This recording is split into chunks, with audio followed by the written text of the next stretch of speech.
Hello बच्चों, आज मैं आपको इस वीडियो के माध्यम से बताने वाली हूँ जीवाणु जनित रोगों के विषय में। तो सबसे पहले अगर हम बात करते हैं कि आप जो रोग से ग्रसित होते हैं वो कई प्रकार के रोग होते हैं। कुछ जीवाणु जनित होते हैं, कुछ विषाणु जनित होते हैं, कुछ आपके वायरस जनित होते हैं, कुछ आपके कृमि जनित होते हैं।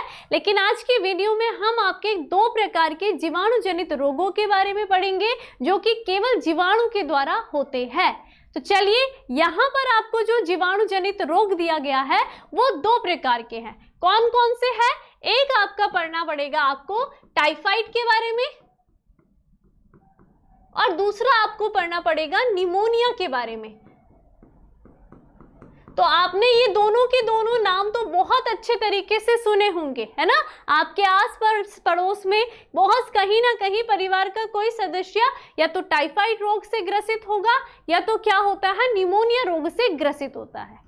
आज हम देखेंगे कि आखिर ये जो टाइफाइड और निमोनिया रोग होते हैं इनके रोग कारकों का क्या नाम होता है, कौन इनका रोग वाहक करने में सहायता निभाते हैं, क्या इस रोग के लक्षण होंगे, किस अंग में जाकर के ये बैक्टीरिया प्रभावित करेंगे और आपको इस रोग के पश्चात क्या लक्षण दिखते हैं, और फिर हम लास्ट में देखेंगे कि आखिर इस रोग से बचने के लिए हम क्या क्या उपचार कर सकते हैं।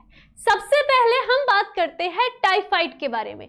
तो जैसा कि मैंने बताया कि जो टाइफाइड होता है वो एक जीवाणु जनित रोग होता है। अब इसके रोग कारक की बात हम करते हैं, अर्थात उस जीवाणु का नाम क्या होता है जो कि इस रोग को फैलाने में अपनी महत्वपूर्ण भूमिका को निभाता है। तो उस जीवाणु का नाम होता है साल्मोनेला टाइफी। ये वो जीवाणु है जो कि व्यक्तियों में टाइफाइड रोग को फैलाता है। कुछ इस तरीके से इसकी आकृति आपको नजर आती है।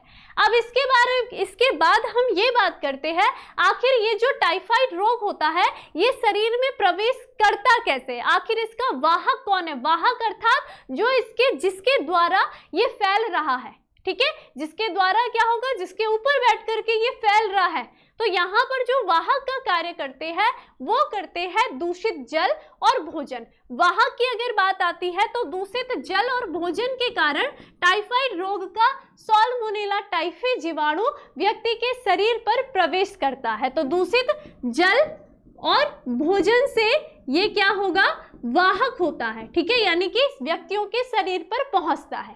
अब जब ये जीवाणु इस भोजन और इस जल के माध्यम से शरीर में प्रवेश कर गया तो सबसे पहले ये बॉडी के कौन से अंग को जाकर के प्रभावित करेगा, तो यहाँ पर जो आपका छोटी आंत और आमाशय होता है, जो प्रभावित अंग होंगे वो क्या होती है, छोटी आंत होगी, और कौन हो गया, आमाशय होता है। ये क्या करेगी, उनकी दीवारों को काट करके उनको क्या करती है, प्रभावित करती है, ठीक है, आमाशय और छोटी आंत का। अब जब जीवाणु ने छोटी आंत और आमाशय को प्रभावित कर दिया है तो इस रोग के लक्षण क्या होते हैं, लक्षण क्या दिखाई देंगे किसी भी टाइफाइड रोग से ग्रसित व्यक्ति में। तो आप देख सकते हो यहाँ पर जो प्रभावित व्यक्ति होगा उसके शरीर पर फीवर यानी कि उसके शरीर का तापमान बढ़ जाता है, बुखार आने लग जाता है, उसका सर दर्द होगा, साथ ही साथ उसके जो मसल्स होगी, मांसपेशियां होंगी, उनमें पेन होना स्टार्ट हो जाता है, उसकी जो भी एनर्जी होगी काफ़ी लो फील होने लग जाता है, साथ ही साथ कई सारे अंगों में सूजन सी, और क्या होगा, उसकी जो त्वचा होगी उसमें क्या होंगी, कुछ रैशेस पड़ने स्टार्ट हो जाते हैं। तो ये क्या है, टाइफाइड रोग के लक्षण के अंतर्गत आ जाते हैं।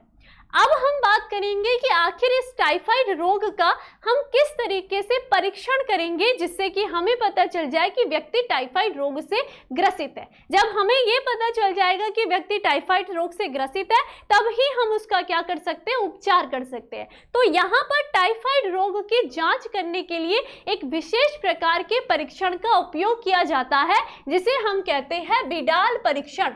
ये जो बिडाल परीक्षण होता है, ठीक है, यानी कि इसमें क्या किया जाता है, रक्त की जांच की जाती है, रक्त की जांच की जाती है और फिर इस बैक्टीरिया को देखा जाता है। अगर ये व्यक्ति के शरीर पर उपस्थित होगा, बैक्टीरिया ग्रो करेगा, तो इसका मतलब व्यक्ति क्या है, व्यक्ति के शरीर में टाइफाइड रोग उपस्थित है, ठीक है। और जब हमें ये पता चल गया कि व्यक्ति क्या है, यहाँ पर टाइफाइड रोग से ग्रसित है, उसके पश्चात हम यहाँ पर जो डॉक्टर होंगे वो यहाँ पर क्या कर रहे हैं, उचित औषधियों के द्वारा उस व्यक्ति का उपचार करते हैं। ठीक है, तो यहाँ पर क्या होगा, उचित औषधियों के द्वारा, उचित औषधियों के द्वारा, औषधियों के द्वारा टाइफाइड रोग का उपचार किया जाता है, उपचार किया जाता है। तो आपको इस तरीके से याद रखना है कि टाइफाइड एक जीवाणु जनित रोग है जो कि स्ट्रेप्टोकोकस टाइफी साल्मोनेला टाइफी से फैलता है। क्लियर? ठीक है, अब यहाँ पर बात करते हैं दूसरे रोग की। तो दूसरे रोग का नाम है निमोनिया।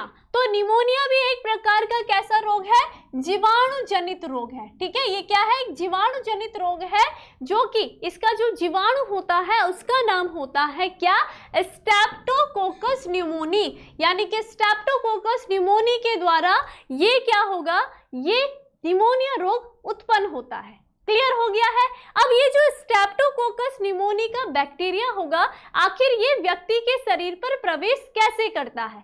तो यहाँ पर अगर हम बात करते हैं रोगवाहक की, तो रोगवाहक क्या होगा, कोई भी निमोनिया रोग से ग्रसित व्यक्ति होता है जिसे हम कहते हैं क्या, संक्रमित व्यक्ति। ठीक है, कोई भी निमोनिया रोग से ग्रसित व्यक्ति होगा जिसे हम क्या कहते हैं, संक्रमित व्यक्ति होगा। जब भी वो क्या कर रहा होगा, या तो वो खांस रहा होगा और या तो वो छींक रहा होगा। ठीक है, खांसने और छींकने पर जो उसकी थूक की बूंद होती है, जो उनकी क्या होंगी, जो बूंदें होंगी उनके थूक की, उस पर क्या होंगे, वो जीवाणु उपस्थित होते हैं। किस, कौन से जीवाणु, स्ट्रेप्टोकोकस निमोनिया जीवाणु उपस्थित होते हैं। अब जैसे ही किसी संक्रमित व्यक्ति ने खांसा और छींका तो उसकी बूंदों से वो जो बूंदें थी वो किसी स्वस्थ व्यक्ति के शरीर पर पड़ गई। ठीक है, तो इस तरीके से उसका क्या हो गया है, वाहन हो गया है। ठीक है, वो क्या हो गया, संक्रमित व्यक्ति से एक क्या स्वस्थ शरीर पर प्रवेश कर चुका है। अब जैसे ही स्वस्थ व्यक्ति के शरीर पर वो प्रवेश करेगा तो सबसे पहले यहाँ पर एक अंग आता है।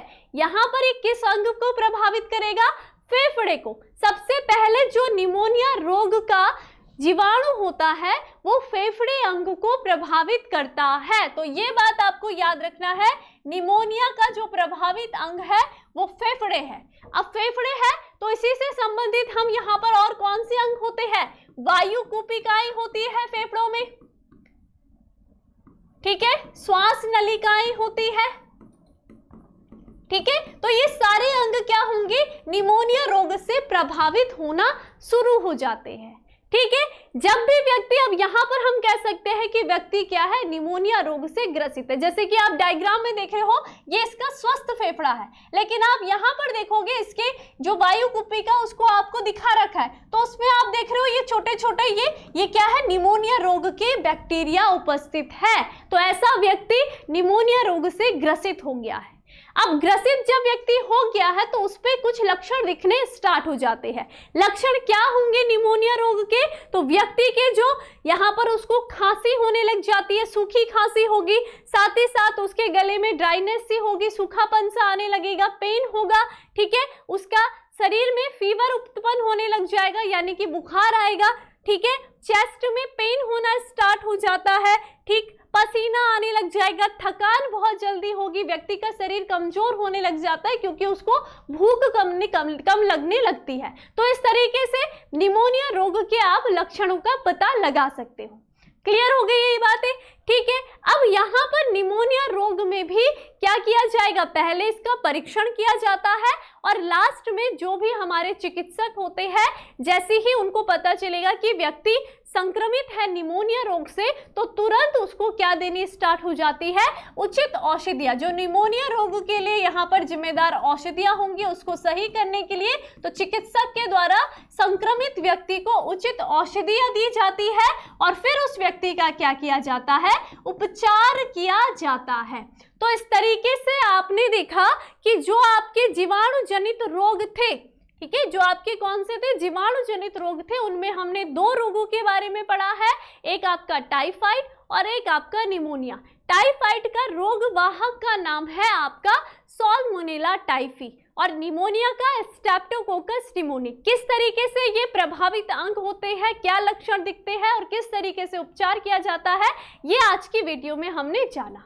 तो चलिए मिलते हैं अब नेक्स्ट वीडियो के साथ। तब तक अपना ध्यान रखिए। धन्यवाद।